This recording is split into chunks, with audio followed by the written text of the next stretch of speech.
warahmatullahi wabarakatuh. Waalaikumsalam warahmatullahi wabarakatuh. Sebelumnya di sini kami dari kelompok 2 ingin menyampaikan materi mengenai sikap profesional keguruan. Sebelumnya perkenalkan saya Nurjan Alif Al-Mubarok NIM 250. Saya dari Jati NIM 235. Saya Muhammad Sasongkar 2 NIM 237. Saya Firman Putri Dasari NIM 253.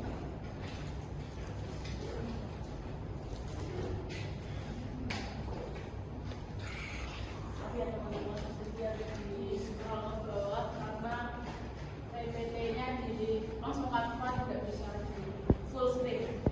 Oke, lanjut ke yang pertama. Saya tahu ini ada pengertian dari pendidikan, guru serta profesi. Menurut kalian butuh nggak sih pendidikan? Butuh. Penting nggak pendidikan? Penting. Kenapa bisa penting? Nah, ada yang bisa jawab. Oke, Sim. Karena dengan pendidikan bisa mengubah pola pikir dan juga cara kita memandang suatu hal, Oke, betul. mengatur attitude dan juga perilaku ketika berbicara dan berhadapan dengan seseorang. Karena ada yang pendidikan kita bisa mengubah pola pikir dan perilaku kita gitu ya. Oke, jadi pendidikan itu hal yang paling penting dan yang paling utama bagi keberlangsungan kehidupan manusia. Dengan adanya pendidikan yang berkualitas, maka akan menentukan masa depan yang cerah. Nah, di pemerintah sendiri itu ada program wajib belajar selama berapa tahun teman-teman? 12 tahun. Yang dimana pemerintah membuat program tersebut bukan hanya semata program saja, namun mempunyai tujuan, yaitu ingin menjadikan Indonesia menjadi negara berpendidikan, mempunyai pendidikan yang kualitas untuk generasi emas selanjutnya. Lalu ada guru. Setelah kalian menempuh pendidikan nih di Universitas Muhammadiyah Surakarta, pasti kalian punya cita-cita kan? Ingin jadi apa? Guru. Yang sukses. Ya, menjadi guru yang sukses. Oke. Guru itu mempunyai peranan di ranah sosial dan kemanusiaan. Untuk menjadi guru, kalian harus mempunyai pendidikan tingkat lebih tinggi, kayak kalian pendidikan di universitas ini mengambil prodi PhD. Nah, untuk menempuh pendidikan itu bisa di universitas negeri, bisa di institut pendidikan yang mempunyai kualitas atau grade prodi tersebut yang lebih baik. Lalu selanjutnya ada profesi. Setelah kalian lulus dari universitas, kalian sudah dinyatakan sebagai guru belum? Untuk dinyatakan sebagai guru, kalian harus menumpang apa dulu? BPD atau profesi ya, untuk menjadi guru, yang dimana sekarang itu untuk menjadi seorang guru atau ASN P3K itu harus mempunyai gelar profesi guru, menempuh profesi selama 1 tahun. Nah, profesi itu secara bahasa Latin mempunyai arti profesio, yang berarti ikrar, janji, atau pekerjaan. Profesi ini tidak sama halnya dengan profesi yang lain, seperti dokter, lalu perawat, ya, dan lain sebagainya. Untuk menempuh profesi ini, kita harus menempuh pendidikan yang lebih tinggi. Karena untuk menjadi seorang profesi, kita harus mempunyai dedikasi yang tinggi dan profesionalisme tinggi untuk menjalankan suatu pekerjaan. Nah, di profesi ini kita juga mempunyai kode etik yang dimana itu akan menjadi aturan atau menunjang selama kita menjalankan suatu pekerjaan tersebut.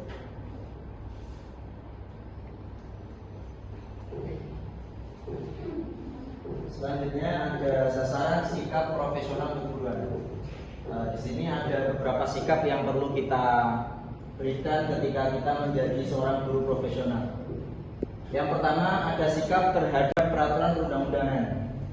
Di dalam Undang-Undang Nomor 14 Tahun 2005, Pasal 1 Ayat 1 dijelaskan bahwa guru itu merupakan seorang tenaga pendidik yang diharuskan, yang berkewajiban untuk mengajar, membimbing, menyuluh anak didiknya. Nah, sebagai seorang guru itu harus bisa patuh pada peraturan undang-undangan, termasuk pemerintah memberikan kurikulum terhadap para guru, di mana guru harus bisa mengajarkan media pembelajarannya sesuai dengan kurikulum yang berlaku, yang sudah ditetapkan oleh pemerintah. Yang kedua, sikap terhadap organisasi profesi. Dalam Undang-Undang Nomor 14 Tahun 2005, Pasal 7 Ayat 1 huruf I dijelaskan bahwa guru itu diharuskan untuk ikut dalam organisasi tersebut, organisasi yang didirikan oleh para guru, yang sering kita kenal sebagai organisasi PGRI. Organisasi PGRI. Apa PGRI itu namanya? Apa artinya?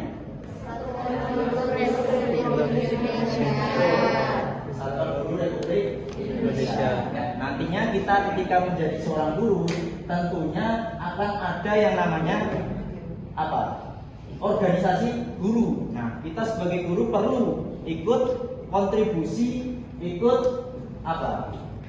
berpartisipasi dalam organisasi tersebut. Ya. Entah nanti ada seminar, ada pelatihan, itu nanti perlu kita ikuti. Tujuannya apa? Tujuannya untuk meningkatkan kualitas kita sebagai seorang guru. Baik, selanjutnya sikap terhadap teman sejawat. Ini maksudnya sikap seorang guru terhadap temannya, rekan kerja. Ya. Nah, itu perlu adanya kerjasama yang baik, perlu adanya saling mendukung, saling memberi solusi ya, ketika mungkin ada sebagian guru yang kesulitan dalam memberikan metode pembelajaran kepada peserta didiknya ya, karena tidak semua guru itu bisa menghadapi masalah-masalah yang dihadapi oleh guru tersebut ya. Karena anak didik itu bermacam-macam karakternya. Maka dari itu sesama guru bisa saling diskusi, bisa saling tukar pikiran agar bisa mencapai tujuan tersebut. Yang selanjutnya ada sikap terhadap siswa. Nah, sebagai seorang guru itu mempunyai tugas sebagai pengajar, ya, terutama kepada muridnya. Nah, murid itu terkadang sulit memahami apa yang disampaikan oleh guru. Nah, sebagai seorang guru itu harus bisa bagaimana caranya agar murid itu bisa paham dengan apa yang kita sampaikan, atau mungkin memberikan sesi waktu tambahan untuk membantu siswa tersebut bisa paham dengan materinya.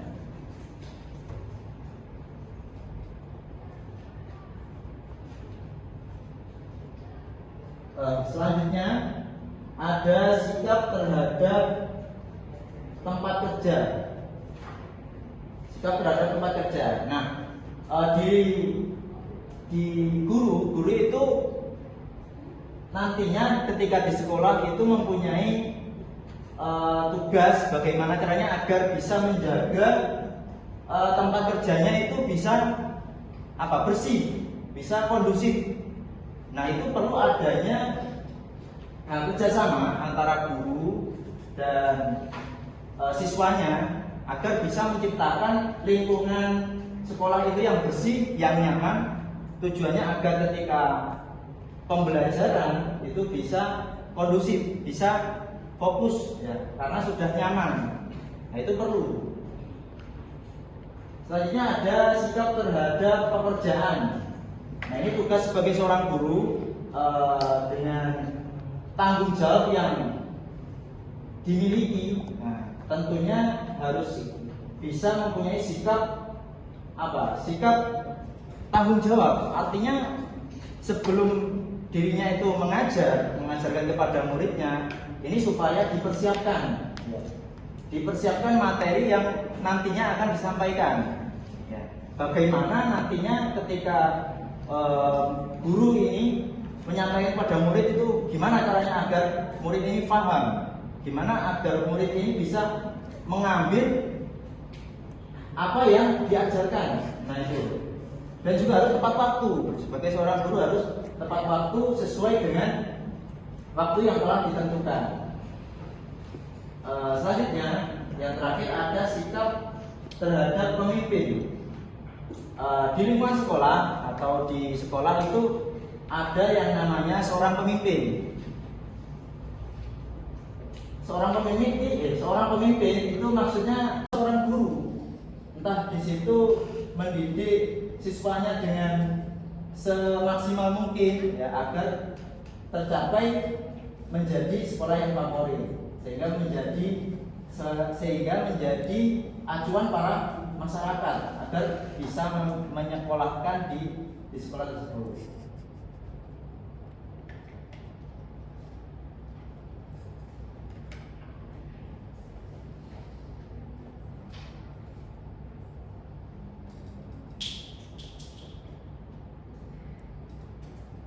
Selanjutnya ada tugas guru terhadap profesi. Yang pertama, tugas sebagai penjaga. Guru itu tidak hanya mengajar saja, akan tetapi guru juga mempunyai tugas sebagai penjaga menjaga kesejahteraan, menjaga keamanan siswanya. Nah, tentunya di sekolah itu banyak sekali terjadi permasalahan, contohnya pembulian terhadap temannya, itu sering terjadi. Maka bagaimana agar guru itu bisa menyelesaikan masalah tersebut? Nah, maka perlu adanya memantau siswanya, anak didiknya, agar tidak terjadinya pembulian dan lain sebagainya. Ya, perlu dijaga kesejahteraannya. Selanjutnya ada tugas guru sebagai pembimbing dan penyuluh. Nah, guru sebagai pembimbing itu membimbing muridnya ketika murid itu mengalami kesulitan. Nah, kesulitan yang terjadi seringkali itu sulit menangkap materi, ya. Itu yang seringkali dijumpai. Jadi ketika guru menyampaikan di kelas, ya, ketika pulang itu lupa dengan apa yang disampaikan, materinya itu lupa, sering seperti itu. Maka bagaimana guru itu membimbing dan memberi suluhan, penyuluh, artinya memberi solusi agar anak itu bisa belajar yang efektif. Nah, jadi ketika guru ngajar itu sambil diberikan cara-cara metode belajar yang efektif, ya, agar di rumah nanti bisa diterapkan. Selanjutnya guru sebagai pengajar.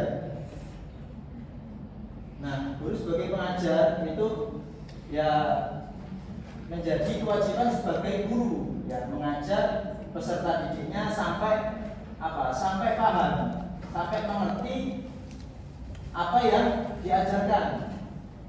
Jadi materi-materi yang disampaikan oleh guru itu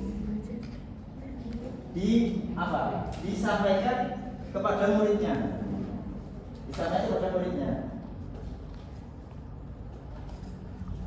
Selanjutnya guru sebagai pendidik dan penanggung jawab moral anak didik. Nah, ini terkhusus sebagai seorang guru ini menjadi teladan bagi anak didiknya. Materi itu supaya memberikan contoh yang baik kepada peserta didik, ya, termasuk memberikan memberikan karakter yang baik, misalkan kejujuran ya, diajari tentang pentingnya kejujuran, tentang pentingnya kerja keras dalam belajar ya. Seperti itu. Kemudian yang terakhir, guru sebagai penuntun dan pemberi pengarahan. Jadi guru menuntun anak didiknya agar bisa sesuai dengan apa yang diajarkan oleh guru ya, menuntun, memberi pengarahan, mengarahkan anak didiknya, oh ini yang baik dilakukan ketika di sekolah ya, contohnya sama teman harus saling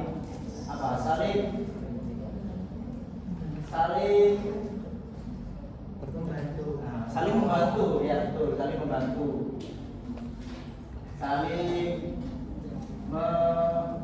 membantu lah ya. Apalagi kerjasama, iya. Ya, kerjasama sesama temannya, menolong.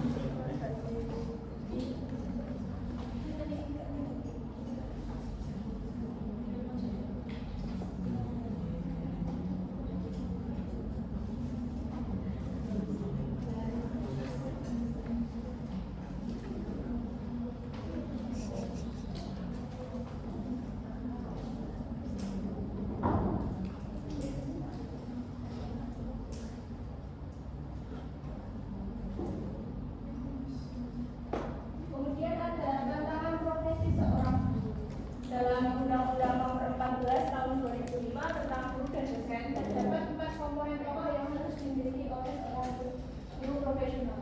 Yang pertama ada kompetensi profesional. Teman-teman tahu nggak sih guru bisa dikatakan sebagai guru yang profesional itu bagaimana? Tidak. Tanggung jawab, adil.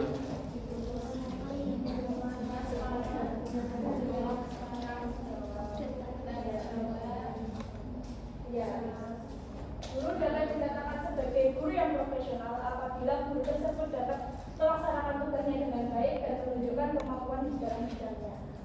Kemudian yang kedua ada kompetensi pedagogik, yaitu kemampuan seorang guru dalam memahami teori dan mengetahui bagaimana cara menyampaikan teori tersebut kepada anak muridnya. Jadi seorang guru harus melihat muridnya itu apakah dia paham tidak dengan teori yang telah disampaikan guru saat pembelajaran. Kemudian yang ketiga ada kompetensi sosial, yaitu kemampuan seorang guru dalam memahami perannya dan menjalankan tugasnya dengan baik sebagai warga negara dan masyarakat. Kemudian yang keempat ada kompetensi kepribadian, yaitu sikap dan perilaku seorang guru yang harus mencerminkan integritas dan kedewasaan sosial emosionalnya, dan juga memiliki sikap yang positif untuk menjadi contoh yang baik kepada anak muridnya.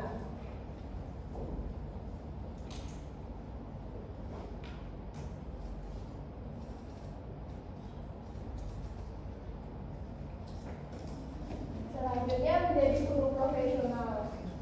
Guru profesional itu mempunyai tanggung jawab di bidangnya. Jadi seorang guru profesional itu harus melaksanakan tanggung jawabnya dengan baik. Tanggung jawab seorang guru profesional diantaranya yang pertama ada tanggung jawab moral.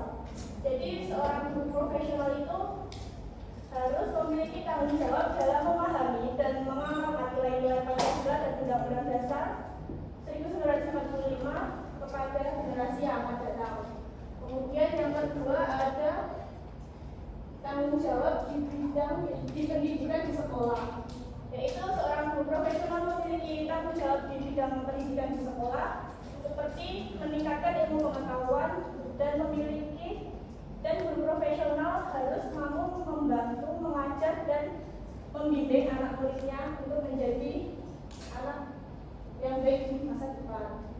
Kemudian ada tanggung jawab di bidang kemasyarakatan, yaitu sebagai seorang anggota masyarakat, guru juga memiliki tanggung jawab dalam meningkatkan kehidupan sosialnya. Kemudian terakhir ada tanggung jawab di bidang keilmuan sebagai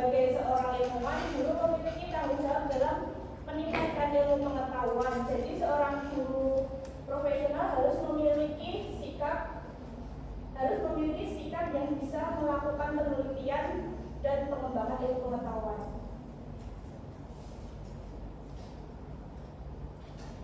Terus ada pengembangan sikap profesional, yaitu pengembangan sikap selama pendidikan prajabatan, yaitu dengan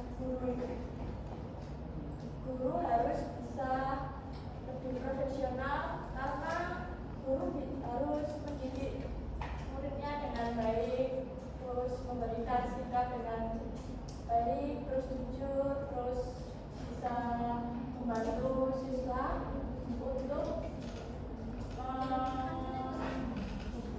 menjelaskan agar pendidik ini pendidikan prajabatan ini bisa lebih baik ke depannya. Itu terus ada pengembangan sikap selama dalam jabatan, yaitu lebih memberikan sikap agar dalam selama jabatan ini bisa menjadi guru yang sikap yang profesional, bisa mengerti tanggung jawab terhadap sesama yang lain.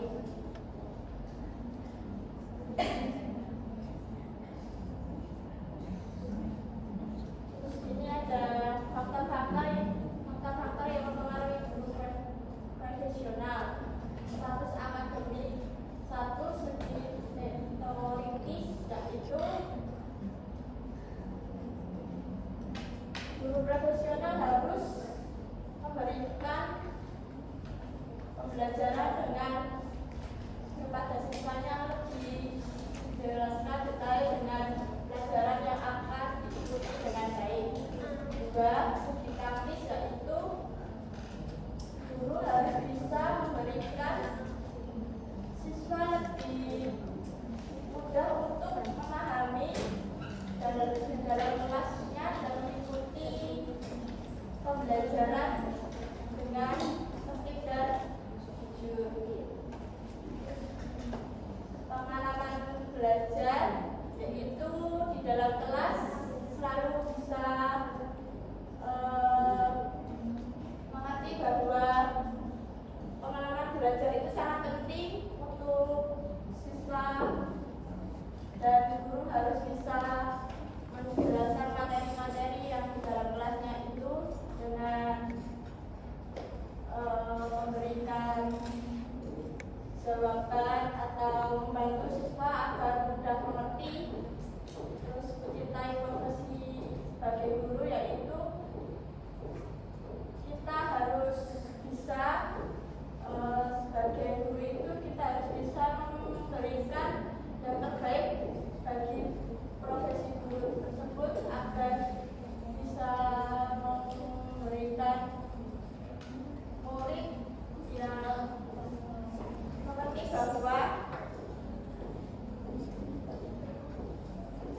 mengerti bahwa guru harus melindungi siswa di dalam sekolahan.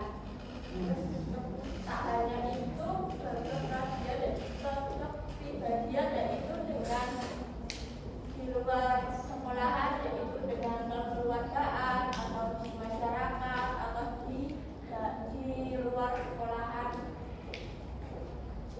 dan bisa dengan sama orang yang lain. Cukup? Itu tadi pemaparan materi tentang sikap profesional seorang guru. Mungkin dari teman-teman ada yang masih dibingungkan atau yang ingin ditanyakan, bisa raise hand. Oke, dari Mas Diko. Sebelumnya perkenalkan, saya Ridwan Aditya dari ini 222. Isi bertanya sebelumnya, yang pertama ke slide yang pendidikan guru dan profesi.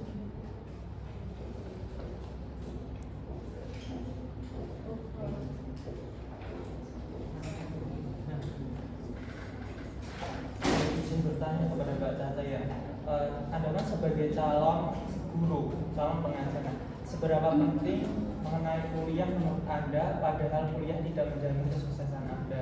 Nah, Yang kedua, pertanyaan mengenai tantangan. Tantangan.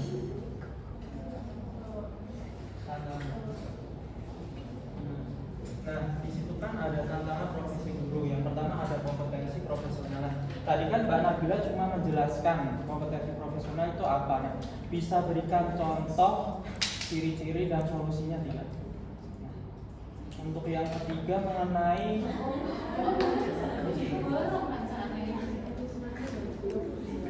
pengembangan sikap.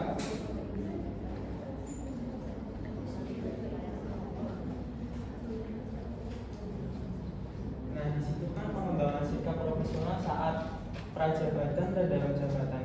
Dari prajabatan dan jabatan itu apakah ada perbedaan mengenai pengembangan sikapnya? Harus fokus ke ini dulu atau ke itu dulu? Seperti itu. Terima kasih.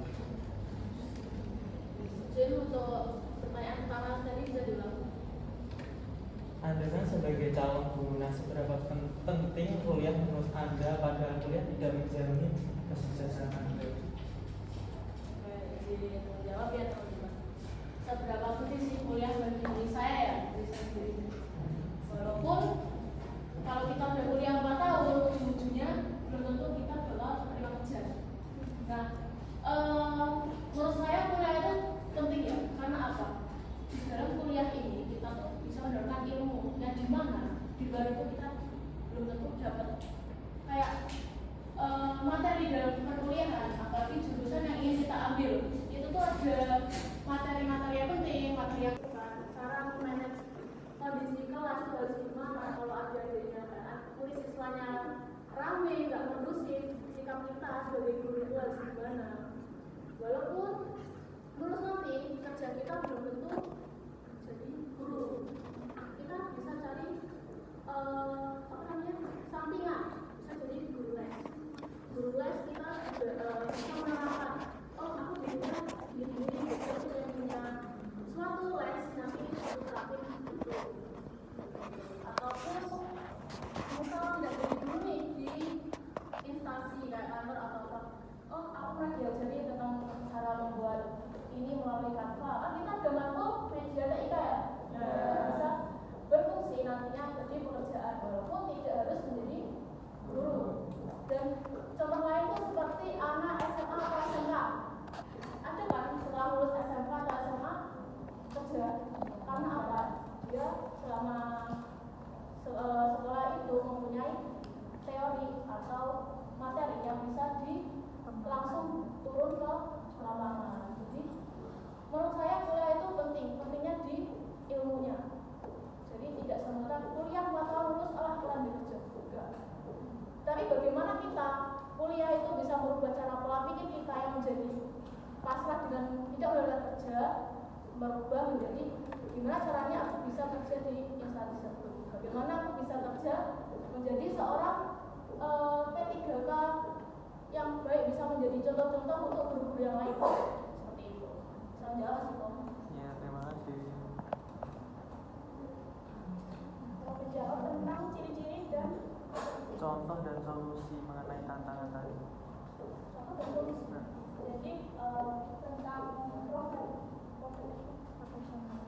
kompetensi profesional itu seperti guru itu harus memiliki tanggung jawab dalam melakukan pengajaran di sekolahan. Jadi guru itu nggak lepas tanggung jawab dalam pembelajaran di sekolah.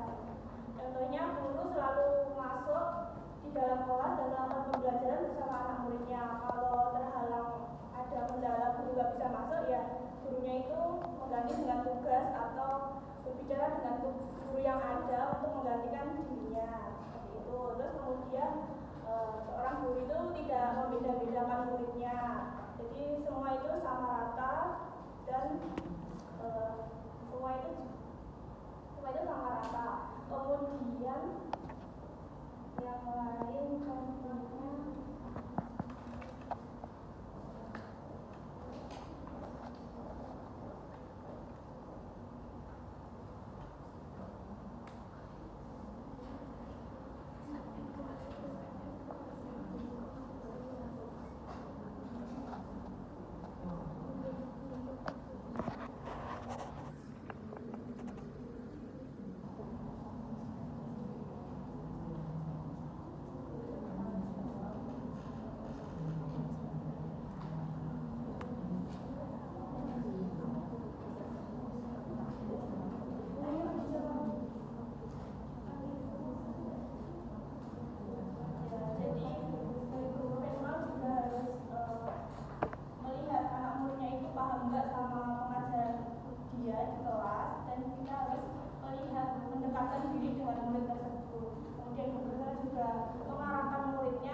guru profesional memiliki tanggung jawab seperti itu.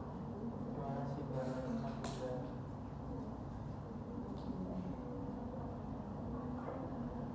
Coba diulangi lagi. Tadi kan Mbak Firna menjelaskan mengenai pengembangan sikap saat prajabatan dan dalam jabatan. Nah, dalam pengembangan sikap saat prajabatan dan dalam jabatan itu ada perbedaan atau tidak? Terus harus fokus kemana dulu seperti itu?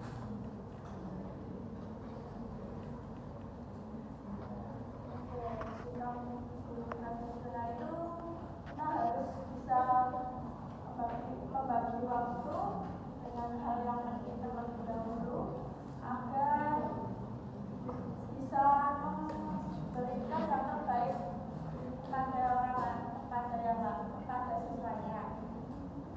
Terus juga sikapnya harus bisa bertanggung jawab dan jujur terhadap muridnya serta bisa memberikan yang terbaik pada muridnya sendiri. Terima kasih Mbak Firna cukup menjawab.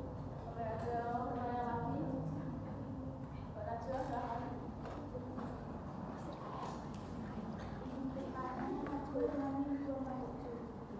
Bagaimana cara mengembangkan profesi guru agar dapat mewujudkan profesi pendidikan yang berkualitas?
Mbak Najwa izin ulang lagi pertanyaan.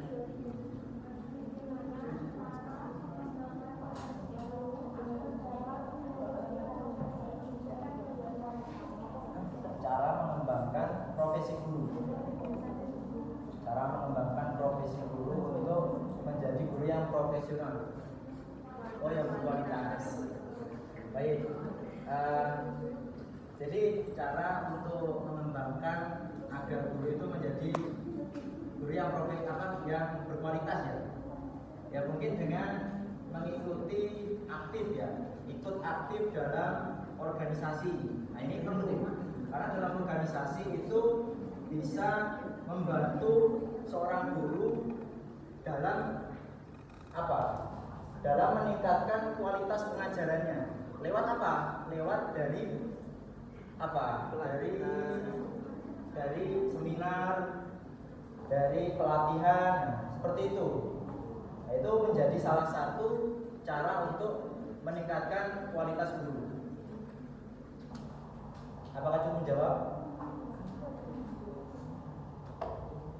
Ada yang mau tanya?